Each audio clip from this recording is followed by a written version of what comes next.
Heavy lift loader का HVAC में काम क्या है? एक्चुअली एचवीएसी में हेवी लिफ्ट लोडर का काम नहीं, बाकी आप किसी भी मैकेनिकल या भारी भरकम सामान को उठाने के लिए यूज़ कर सकते हैं। इसमें काम क्या है ना, बहुत आसानी से हो जाता है, मतलब आप कहें तो चुटकियों में हो जाता है। अब चुटकियों में कैसे होता है, बहुत भारी भरकम सामान है आपके पास, मशीनें हैं आपके, बहुत बड़े से बिल्डिंग ब्लॉक्स है लाइक दैट, तो आप उसको चुटकियों में कैसे कर सकते हैं? तो पहले तो एक प्रॉपर तरीके से उसको टाई किया जाता है, बांधा जाता है, और उसके बाद जो पुली चैन होता है उसके ज़रिए इसको खींच करके एक भारी भरकम से सामान को, भारी भरकम से मशीन को उठा करके, यानी उस रबर पुली चैन के ज़रिए धीरे धीरे खींच करके उसको आप उसके उस जगह से उसको डिस्प्लेस करते हैं और उस डायरेक्शन में लेके जाते हैं जहाँ पे आपको रखना हो। मान लो कभी किसी हाइट पे आप रख करके उसको नीचे की तरफ उतार रहे हो,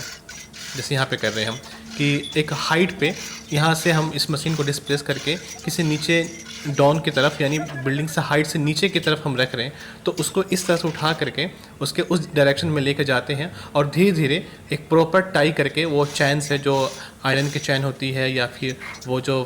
फ्लैट टाइप का फीता होता है जो बहुत ही मजबूत होती है, उससे आप बांध करके उसको आराम से नीचे की तरफ आप डाउन कर सकते हैं। तो इस तरह से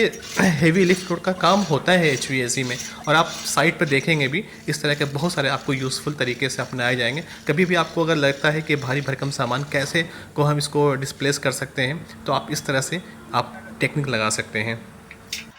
अच्छा, तो यहाँ पे एक बंदा हमारे नीचे साइड में भी होता है। वो इसलिए होता है कि जो बिल्डिंग से जो भारी भरकम सामान हम नीचे की तरफ उतार रहे हैं, मशीनें उतार रहे हैं, उससे कोई एजेस ना लग करके, जो बिल्डिंग के साइड में जो गिलास होते हैं, कांच होता है, उसमें एजेस लग के वो कांच या गिलास ब्रेक ना हो जाए, तो इस चीज़ का भी ख्याल रखना होता है। तो आप इसको देखते हुए, चीज़ों को बचाते हुए भी आप इस तरह से रोप लगाया जाता है, खींचा जाता है।